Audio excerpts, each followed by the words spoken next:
ang pera ng kabanang bayan ay inaswang po ng mga taong ito. Nako. Wag po kayo makakalimot. Yun. Ayan. Ayan, sinasabi niya, Orly Gutesa breaks silence. Pinilit lang ako nila Defensor at Marcoleta. Grabe, no? Isip-isipin mo yun eh. Gutesa admitted that he was forced to sign a fake affidavit against Speaker Romualdez out of fear and pressure. Ito, Grabe, no? nakuha na namin kung sino yung gumawa nito eh. Yung page mo mismo. Yung Opo. page na ito, ang ginagamit niya diyan ay mga troll farms, ha?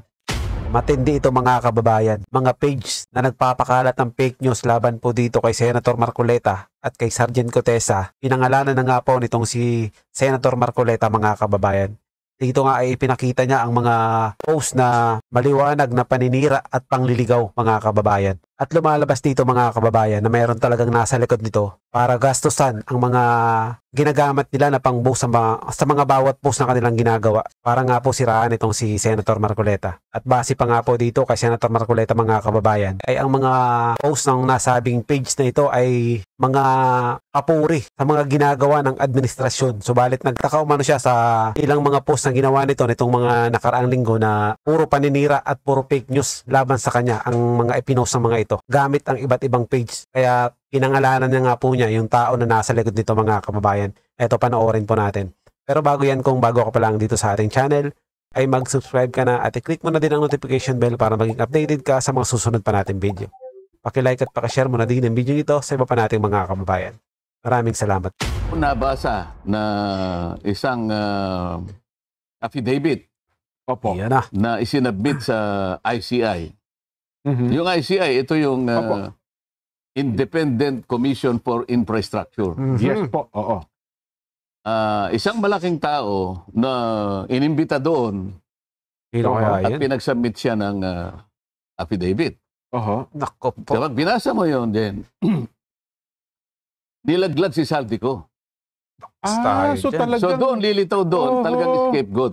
Sasabihin niya, maihinuha mo kung sinong tinutukoy ko rito. Opo. Wala po akong kinalaman dyan. Maaring ako po ang pinakamataas doon sa Ahensya na yun. institusyon na yun. Opo, oo. Ngunit wala akong kinalaman doon sa ginagawa ng mga chairman. Lalong-lalo na yung chairman ng Appropriations Committee. So makikita mo, Mhm. merong direction talaga yung scapegoat strategy. Opo. Gusto nilang papaniwalain ang mga Pilipino, mga kababayan natin, na hanggang doon lang. Nako. So kapag naipagtagumpay nila yon, teka muna, may maliligtas ngayon. Maraming ma-absuelto. Parang dating, gano'n. Sa akin kasi, hindi. Sinabi ko, kinakailangan matukoy natin kung sino talaga Oho. ang pinakautak, pinakaugat ng lahat ng ito. Tama. Tapos susunod, undermining the whistleblower. Ayan. Okay. Oho. So parang Ang daming- minamaliit nila, Kong. Ang daming Saan? nag-whistleblower, di ba? Minamaliit nila yun, Oo, ngayon, mamaliitin nila ngayon. Ang pinaka-classic na example ay yung Orly Gutesa. Yan. Yun. Opo. Ayan, di ba? Opo. Kasi ang importansya nung sworn statement ni Gutesa, siya lamang ang natatanging testigo na lumabas doon sa pagdinig na yon na kumonekta kay Saldico hanggang kay Martin Romualdez. Opo. Yun ang distinction. Kaya medyo nagulantang sila ron. Oho. Lahat ng paraan ngayon ginagawa para i-discredit si Gutesa. Ma-undermine. Yun, Totoo. sinasabi Oo, natin. nakita mo, nagumpisa sila sa notaryo. Yan. Oho. Tingnan mo, may nagsabi pa maski na sa Blue Ribbon Committee, talagang ikinagagalak nila yung gumawa ng pagsisiyasat yung presiding judge Manila. ng Maynila. Opo. Napatunayan daw na talagang peke yung Pirma ni Espera. pirma ni nung abogadang nagnotaryo. Oho. O pagkatapos na nila ma-establish nila yon, fraudulent yung statement. Sinundan ng gano'n. Oo. Oho. Unang-una, hindi man lang nila pinag-isipang mabuti, maaari ngang hindi pirma yun nung inaakala ni Gutesa na nagnotaryo sa kanyang dokumento. Ulat sa pool naman talagang peke yung pirma. Hindi talaga Oo. yung attorney. Oho. Pero hindi man lang nila sinikap napuntahan, pwede naman nilang puntahan eh. Ituturo naman sa kanila. Saan ba kayo nagpanotaryo para makita natin sino ba yung nandyan? Yan. Kung hindi yung pumirma, sino yung nandyan? Oho. Hindi natin pwedeng tanggapin sapagkat pinaka-imposible yun na si Gutesa, siya yung mismo nga hanap ng mga libro nung nagnonotaryo para makita niya Yung huling kung anong pahina. ilalagay niyang document number. Yes po. Makukuha lamang yun doon sa pinaka-libro nila. Yung notarial register nila, sunod-sunod yun magmula sa number 1, 2, 3. Sa pagdaan ng panahon, dadami yung nagpapanotaryo. Opo. Doon sa panahon na si Gutesa ay pumunta ron, nasa 500 plus na yun eh. Opo. Pati Halimbawa lang, yung pinanotaryo ni Gutesa ay number 522 na yun. Opo. Page halimbawa 125.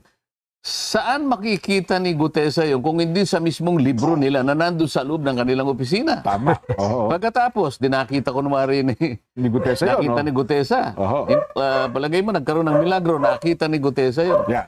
Saan niya kukunin yung stamp pad? Ayun. Para i-stamp niya doon sa Oo. pinakahuling bahagi Oo. para lumitaw lahat yung notarial details. Oo. At saka yung sa lugar ng nagnonotaryo eh. Mhm. Yung kasi dahil Maynila yon, merong isang maliit na stamp na kailangan i-stamp. Itatak din. Opo. Tapos itatatak mo Manila. Nakuha uli ni Gutesa yung gano'n. Oo. Naitatak ni Gutesa. Oho. Pagkatapos, nakita pa ni Gutesa kung nasaan yung dry seal. Yung dry seal ng attorney. Nako. At siya mismo yung nag-dry seal ng gano'n. Ano? Yan. Oo. At saka niya ipinirma halimbawa. Oho. Kung paano si Gutesa na lang ang Ang gumawa ng lahat ng yun. Oo. paano magagawa ni Gutesa na hanapin yung notarial register ng taong sumisinop doon? Merong, Opo. Oo. merong, Meron mo yan. merong custody doon sa libro na yon. Paano pinahiram sa kanya kung pinahiram man yung, hindi ba? Opo. Kung hindi pinahiram, sa pilitang kinuha ni Gutesa para sa ganun ay magkaroon ng tatak. Merong dry seal. Palihim niya lahat ginawa yun. Hindi Oo. ba? Oo. Parang ang hirap paniwalaan ah. Ngayon, Oo. kung halimbawa hindi nga pirma nung abogada, maaaring hindi niya nga pirma, pero Totoo. ang pinakatotoo rito, Oo.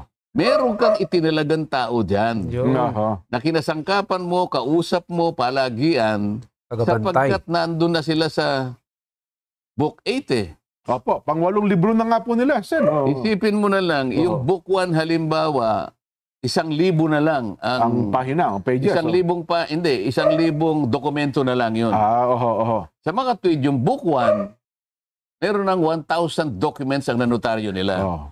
Nung Book 2, 2,000 na. Oho. Nung Marami, Book 3, 3,000. Book 4, 4,000. Book 5, 5,000. Book 6, Book 8 na eh. Opo. So papalapit na sa 8,000 documents eh. Sino yung pumipirma roon na itinalaga mo? Kung hindi man ikaw ang talagang pumirma roon. Oho. Dapat bali na, ngayon, ito naman Blue Ribbon Committee, hindi man lang nila tinatawag kung sino yung taong nandoon. Opo. Di ba? Paano nakuha ni Gutesa? Sino yung nagpahiram kay Simple lang Gutesa nung dry seal o kaya yung stampad? Oho. Kung a-assumein natin na si Gutesa lahat ang gumawa ng lahat ng ito. Totoo. baka Sino pong nagpapanotaryo sa ating bansa ngayon? Oo. Pumunta po kayo sa mga lugar na kung saan meron pong City Hall. Halimbawa, Quezon City Hall. Kaya RTC, ano, O yan. kaya sa Manila. Oho. Ano? Hall of Justice, mga ganyan. Napakarami po niya nakapaligid dyan. Oho. Lahat po na nagpapanotaryo, dyan pupunta, dyan tutungo yan. May dala-dala silang papeles nila at yan ang ibibigay dun sa kung sino man ang makakaharap niya ron Tama. at magtatatakan lahat yung ilan yung dokumento niya at saka siya magbabayad. Meron bang isa sa kanilang nagpapanotaryo ang magpipilit na sabihin na bago siya umalis, Sir, ma'am, Oho. pasensya na po, Bugada bago ka ako ba? umalis, gusto ko pong malaman kung kayo po talaga yung pumirma rito. Kayo po ba yung, kasi po nakalagay rito, Attorney Espera. Ayan, oho. Kayo po ba ito? Kayo po ba ito? Oho. Halimbawa, sinabi niya, pakipirma niyo nga uuli ito, baka hindi po kayo ito eh. Nako.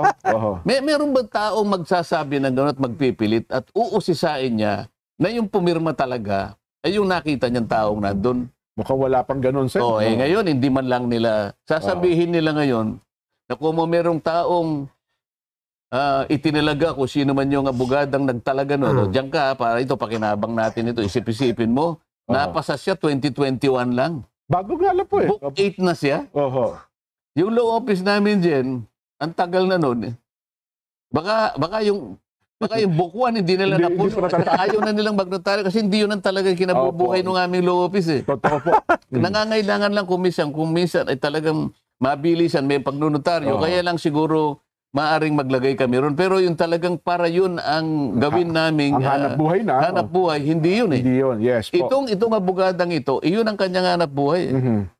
Kaya nga may mga branches sa Senate, di ba? O ngayon sasabihin niya, hindi. Maaring hindi mo pirma yon. Pero sisiguruhin ko sa'yo, kung nakikinig ka, Atty. Espera, tao mo yung nilagay mo doon. Kasi hindi ka abot sa pang-8 libro. Oho. Kung wala kang taong itinalaga doon at siya ang pumipirma in your behalf. Oho. At marami akong makukuha dokumento. At sa sandaling makuha ko yung mga dokumento na yan at naikumpara ko na yung pumirma kay Gutesa, ganun din yung nakapirma Yes. do sa mga ibang dokumento na dumaan sa iyong opisina, may kalalagyan ka, attorney. Yan masasabi Delikado. ko sa'yo. May nauna na nga dalawang, di ba, kaso yung Chesa Kaya at gusto saka ko yung marami. Opo. Kaya humihingi ako ng sample ng January, February, March, April, May, Oo. June, July, August. Oho. Kasi may September na ako, yung kay Gutesa, di ba? Opo. Ikukumpara ko ngayon sa mga naunang mga pangyayari. Oho. At saka Sen, bakit to nagpagawa, ewan ko lang, doon sa executive judge ng Maynila, hindi pa niya nakikita man lang, siguro kinumpara man niya, kasi sinabi nga, peke agad eh. Di ba doon sa kanyang desisyon daw? Nung nagpunta ako doon, Oo. nagkaharap kami. Nga pala, pumunta nga pala kayo, no? Ang sabi ko Manila sa kanya, RTC. Judge, hindi naman kako ang pakay ko ay yung Oo. matukoy nating kumpirma niya. Sa aking palagay, hindi niya pirma yan. Ayan, opo. Pero merong nagnunotaryo sa pangalan niya sa lugar na yan. Oho. Ang gusto ko lang sanang i-request sa inyo, kung papayag kayo, makakuha ko ng ilang piraso ng mga ninotaryo niya sa Yung mga iba pa. nakaraang panahon. Ayan. And sabi naman niya, Senator, ano po pagka ganito po kasi ang nature ng request, sa Supreme Court po Supreme kayo Court pala yun, pupunta. dumaan. Oho. Hindi naman ako nagpilit, yun pala yung tunturin. Opo. Hindi nagpasalamat ako sa kanya. Pero alam niya from the beginning na yung aking pakay, magkumpara lang ako. Opo. Kasi maring hindi niya nga pirma yun. Pero pumayag siya na isang tao ang pipirma para sa kanya. Oho. Yan ang katotohanan dyan. At sa Oho. sandaling ma-establish ko yan, at talagang gagawin ko yan, ngayon Oho. pa lang, hindi kita tinatakot, Atty. Espera, may kalalagyan ka. Nako. Yan, yung judge naman, nakiusap ako na bigyan ako ng ano man ang magiging Opo. outcome ng kanyang investigasyon. Hindi niya ako binigyan, diniretso niya sa Blue Ribbon Committee kasi hindi raw ako partido. Yung kayang Blue Ribbon Committee, partido kaya rito? Kasi hindi naman siya pumunta sa Blue Ribbon Committee para doon siya mag-complain na hindi ko pirma yan eh. Oho. Dapat ang una niyang ginawa, nag-represent siya doon sa pumunta siya sa Blue Ribbon, magkukumplain. Hindi po akong pumirma niyan. Nakita ko po na doon kayo po yung nag-hearing, tama, nasinagan ko po, pero hindi po ako yan. Oho. So I'm lodging a personal complaint, hindi po ako yan para patotohanan ko. Ayun, ganun pala ang proseso dapat. Paano nangyari? Sino ba nagpasimula ng investigasyon? Hindi rin ako, nagpunta lang ako doon kasi alam ko, nababasa ko lang sa Oo. na mag-iimbestiga. So sino ang nagpasimuno ng investigasyon? Oho. Bakit nasa sentro ngayon? Ito yung pinag-uusapan natin, undermining the whistleblower. Oho. Ngayon, ito, i-discuss natin. Kahapon, Jen, Opo. ito yung pinakahuling ginagawa nila para i-discredit nila si Gutesa. Opo. Okay. Merong post sa isang page na kung tawagin ay Kabayan Patrol. Nako. Sinirculate ito across sa social media. Ito Viral yung yan. nakalagay na post na kung pwede na si Direk. Yeah. Ayan. Ayan, sinasabi niya, Orly Gutesa breaks silence. Pinilit lang ako nila Defensor at Marcoleta. Grabe, no? Isip-isipin ko yun. Eh. Gutesa admitted that he was forced to sign a fake affidavit against Speaker Romualdez out of fear and pressure. Ito, Grabe, no? nakuha na namin kung sino yung gumawa nito eh. Yung page po mismo. Yung Opo. page na ito, Mm-mm. ang ginagamit niya dyan ay mga troll farms, ha? Makikita mo na troll farms kasi pinakita nila rito, ang mga accounts ay Vietnamese eh. Ganun po. May Vietnamese accounts, karamihan ha. Oo. So kung nako. halimbawa sa 1,500 Vietnamese at yung iba pa Arabic accounts. Para kunwari, maraming Marami sumusuporta. nag-suporta at kumo-comment. Opo. Oo, ha. Ngayon, ibalik nga natin doon para makita natin. Kung makikita mo doon sa bandang ibaba, right Opo. side, Opo. nakalagay Kabayan Patrol. Kabayan Patrol. Yes po. So parang ginamit pa yung logo nung TV station. Opo. Oo. isang TV station Mm-mm. para magmukhang totoo. So nakikita nyo ngayon kung ano ang kanilang pakay. Opo. Gumagawa ng isang bagay na hindi totoo. Pinilit namin ni Mike Defensor si Gutesa para gumawa ng isang salaysay. Yan ho lumilitaw dyan. O isang bagay na kabaligtaran. Ngayon, anong pakay ng mga... Hindi lang ito dyan, ha? Opo. Kasi kung punta tayo sa pangalawang slide dyan. Yan. Yan.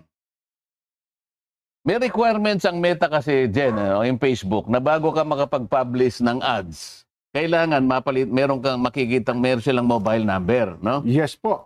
Para magbabayad. Pinacheck ko yung mobile number. Ito ay nakarehistro sa isang tao na nagngangalang Luis Orbon.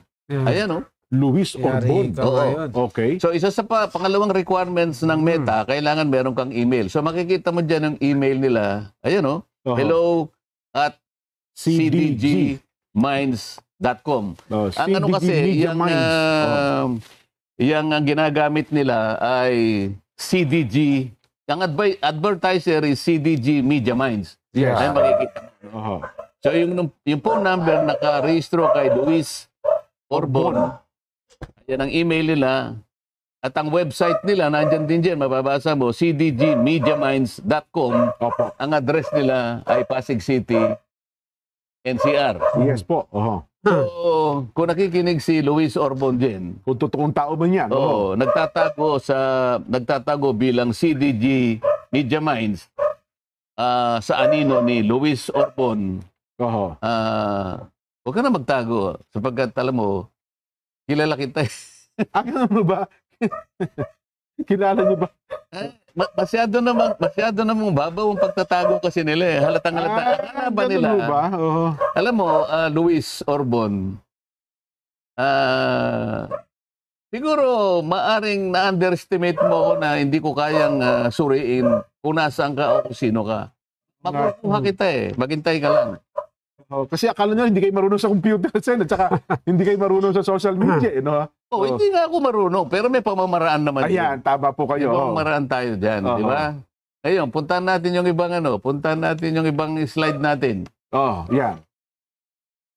Ayan itong CDG Media Minds ay nag-handle ng 4 na pages sa Facebook yan. Bukod doon, meron pa sa iba. Kaya sila ang sabay-sabay na nag-launch ng fake news campaign. Opo. At binuboost nila, binabayaran nila laban kay Orlig Gutesa. Ayan, makikita nyo isa-isa yan, ano? Yung number 1, ito yung Kabayan Patrol. Ayan, Opo. nakikita mo. Maliwanag na may nagpipinas ito mga kababayan. Dahil wala namang gagastos na ordinaryong supporter ka lang, halimbawa ng kung sino man ang sinusuportahan mo.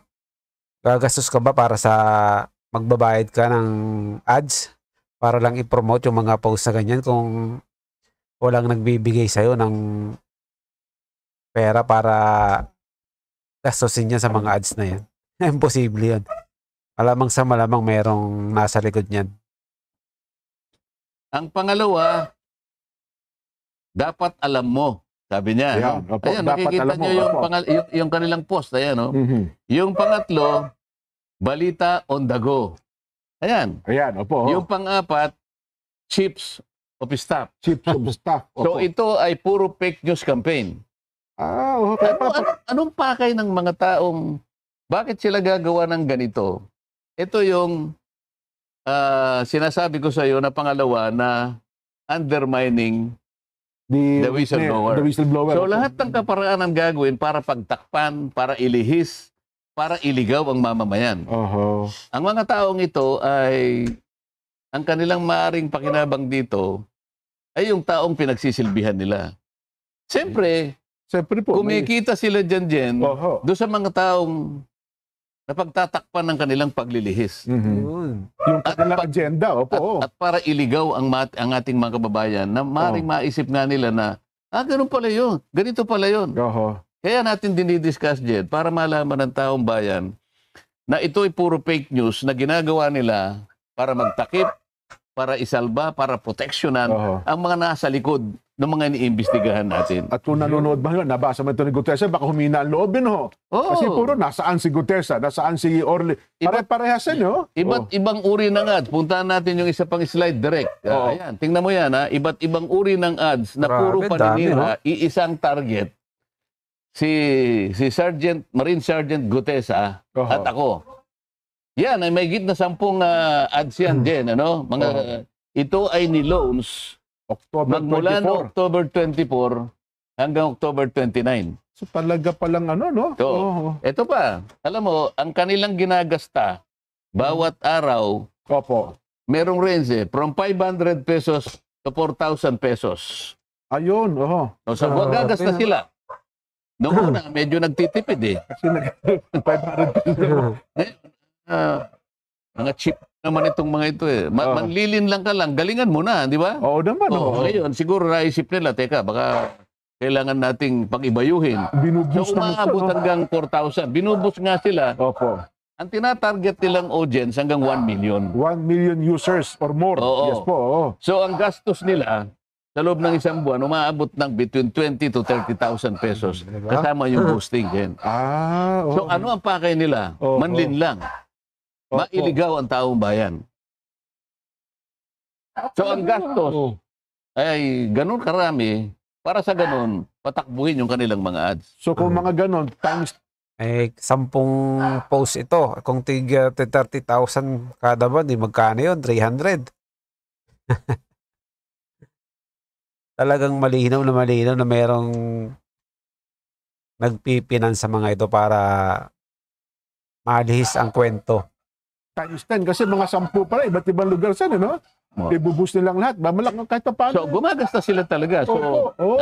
sa uling slide, pakita natin para makita natin. Itong mga slides na to, Jen, makikita mo, pinamonitor ko yan magmula ng January 2025. Opo. Mga post ito, Jen, na puro papuri sa administrasyon. Mhm. Pero same page po. Same page. Same page. Oo. Oo. Yan ay puro papuri sa administrasyon. Ngayon ang kabalintunaan dito, kung ang administrasyon gusto niyang malinis ang skandal na ginawa ng flood control, Opo. bakit ngayon nag-sip sila dun sa paninira Character assassination na nangyayari. sa investigasyon na ginagamit namin para tukuyin natin sino ba talaga ang mga tao, malalaking tao na nasa likod ng mga pangyayaring ito? Opo. Kung maka-administrasyon kayo, bakit taliwas ang ginagawa nyo ngayon? Mhm. Sinisiraan nyo ang mga taong lumabas para ngayon pagtibayin, tukuyin, makilala kung sino yung mga malalaking tao. Ba't nagsimula kayo ngayon gumawa ng fake news October 24 hanggang October 29? Oho. Alam mo kung bakit? Opo, bakit po? Sapagkat merong nagbabanta na itutuloy ang Blue Ribbon Committee itong Nobyembre. November 14 daw po, Sen. Ang November scandal. nga. Nakonside yan. Ngayon, tama-tama lang nasirain si Gutesa. Akala nila ngayon. So, kapag pinatawag si Gutesa ngayon, sirang-sira na siya. Akala ngayon ng tao, wala na yan. Discredited na yan. Yun ang kanilang objective. Yun pala. Yun ang kanilang Maliwanag talaga yung kuntsabahan. Halatang halata. objective ngayon. Oho. Ngaya lang, medyo mahirapan sila ngayon sapagkat unang-una, ang mga taong bayan ngayon, Matalino nalalaman na eh. nila Opo. ang pinatutunguhan nila. Mhm. Yan ang sinasabi natin, Jen. Ayun pala, Di natapos tayo ngayon dun sa pangalawa, no? Di ba? Yung undermining the whistleblower. The whistleblower, opo. Pagkatapos gagawa sila ng pangatlo. Gagamitin nila yung blue ribbon na parang shield. Parang pang takip din. Oho. Di ba? Ba, medyo, ano yan, Sen, ha? Hindi ba marami ng pronouncements yung mga opisyalis ng Blue Ribbon na si Gutesa fraudulent ang ano nito, di ba? Ganyan. So, pagdating niya sa, wala na sigurong, akala nila, wala nang maniniwala. Pati kayo, dinidiscredit din. Pati di ako ba? ngayon, dinidiscredit. Oo. So, ano ngayon ang patutunguhan ng na yan? Papalihis na. Papalihis na. Oho. So palagi ko sinasabi, kung tayo po'y para sa bansa, kung tayo po'y para sa kapakanan ng taong bayan, Mhm. sapagkat ang ginawa nila ay pandarambong sa kaban ng bayan, ayaw nyo ba na makilala natin kung sino yung malalaking taong nagpasimula niyan? At siya yung talagang, kumbaga ay, sila yung nagpasasa Mhm. sa pera ng bayan. Oho. Walang natira sa mga pobreng Pilipino. Nagagalit ang Pilipino. Ngayon, ang gusto nila, hindi matukoy yung mga yun. Oho. Kung ang layunin natin ay isa, makita natin kung sino talaga yung mga tao sa likod ng mga yan, bakit hindi natin gamitin ang Blue Ribbon sa iisang direksyon? Bakit Tama tayo rin. nag-aaway-aaway? Ba't kinakailangan yung manira ng tao? Oho. Tumestigo si Gutesa. Hindi sa kanya sariling kapakanan. Sabi nga natin dyan, nung nakaraan, Totoo po. Gutesa has nothing to gain. Walang mapapakinabang. Gutesa has everything to lose. Yes. Di ba? Pati safety niya, pamilya Pero niya. ngayon, Mhm. pati notaryo, akala mo, siyang may kasalanan. Big deal yung notaryo eh. Ang totoo niyan eh, Oh. siya nga yung biktima rito eh. Nagpanotaryo lang ang tao eh. Siya ngayon pa yung sinisi. Kung iba-iba yan, Sen, mukhang hinahabol na ngayon yung nagnotaryo Oh, dyan. hindi ba may, Hindi may ba? sinasabi na Oo. ididemanda raw siya ng paano siya magiging paano siya magkakaroon ng kasalanan na perjury? Oo. Humarap nga siya sa Blue Ribbon Committee.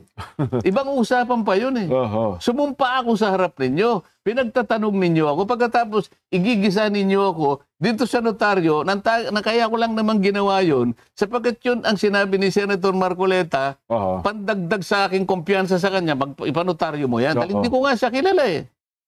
So Mm.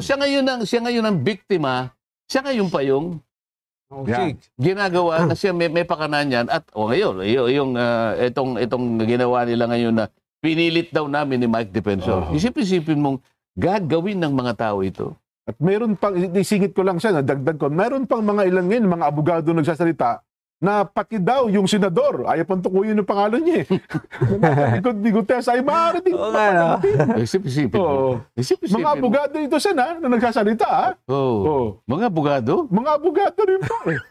Nakakaawa naman yung mga abogado. Yun po ang sinasabi nila. Kasi nga, kung papapaniwalaan nilang tao na pinilit nga namin siya ni Mike Defensor. Yan, yung punto na yan. Hindi ba? Pati ho yung doon sa notaryo daw, kung bahagi daw yun ng parang pagmamali o pagpeke doon sa kanyang affidavit, eh may pananagutan din daw ho kayo doon, Sen. O, paano ngayon? Oo. Kung mapatunayan na ang dami mo palang ninitaryo, tingnan mo pare-pareho yung pirma eh. Yun ang malangkot na katotohanan. Paano pananagutan ito? I-disown niya ngayon lahat yun. Oho. O, paano yung nagpanotaryo sa kanya? Baka mami mag-rally sila doon sa ano na yun. Kung gano'n- Kasi nakabook Peke lahat pala yun. yun. Nasa book 8 na ito eh. Oo. Ay palagay mo na lang na 10,000 na tao na yung nagpanotaryo sa kanya. Nako. Kasi hindi ko alam kung gaano kakapal yung ano niya eh, yung isang libro eh. Yan. Ay. Anyway, Sen, Yan. tatlo na tayo. Pagkatapos, meron pang shifting narratives. Yung ipinapalit-palit nila. Oho. Di ba? Mhm. Nag-iiba-iba ng ano. O sabi nila, pwede natin gawing witness si ganito. Teka muna. Ikaw ang pinakamalaki dyan eh. Ikaw pa magiging state witness. Nakikita mo yung ano, Oho. nakikita mo yung pattern. Yes po. Mga pattern ito eh. Mhm. Kapag ito'y pinagsama-sama mo yung pattern na to, maliwanag na maliwanag, ililihis nila. Paglilihis talaga. Ayun. Isisinsay nila yung katotohanan. Kaya pala dinidiscredit din ng mag-asawang diskaya. Kasama yun eh. Oo. Ito yung panghuli, ito yung diversion and deflection. Aho. Di ba? Panglima. Oho. Oo. Diversion and deflection. Paano naman daw nila gagawin yan, Sen? Yung ano? Yung diversion and deflection na binabanggit ninyo. Ibiblame nga nila yung kamukha ng, hindi, ang may kasalanan yung nakarang administrasyon eh. So yun ang diversion. Oh. Di ba? Pati yung ano, yung nananahimik na Dolomite Beach na ang ganda-ganda ay bubuhayin, iimbestigahan daw. Ang taba ng utak talaga nitong mga ilan na nasa kongreso ngayon no? Pilit nilang palitawin dun sa mga naunang Opo, ba yun? testigo. But teka muna, bakit ito lang yan? Paano yung between 2012 to ganito, 2016, between Oho. 2010 to 2016, nasaan yung mga yon? Oho. Yun ang diversion. Kaya pala, So, ibig sabihin ngayon, teka muna, kasama ba sila sa 2025 na pati yung budget inilikot ninyo. Kasama ba sila ron? Kasama ba sila doon sa mga tumira ng program? Oho. Kasama ba sila doon sa allocable? Kasama ba sila sa leadership? Pinag-uusapan natin eh. Hindi yun lang. One administration ago. So, pagsama-samahin mo itong pattern na to, Opo. Yung iisang direksyon eh. Oho. Ililigaw natin. Para sa ganun, nakaiwas tayo. Oho. Para ngayon, makalimutan natin, sila yung matukoy. Mga ilang ano lang naman yan. Alam mo, ang Pilipino, malilimutin yan. Opo. Pag may bagong issue, Oo, nako. ayan. Yun ang kanilang pag-asa. Kaya mga kababayang nakikinig, wag po kayong bibitaw. Oho. Okay. Wag niyo pong kalilimutan na ang inyo pong pera, ang pera ng kabanang bayan, ay inaswang po ng mga tao ito. Nako.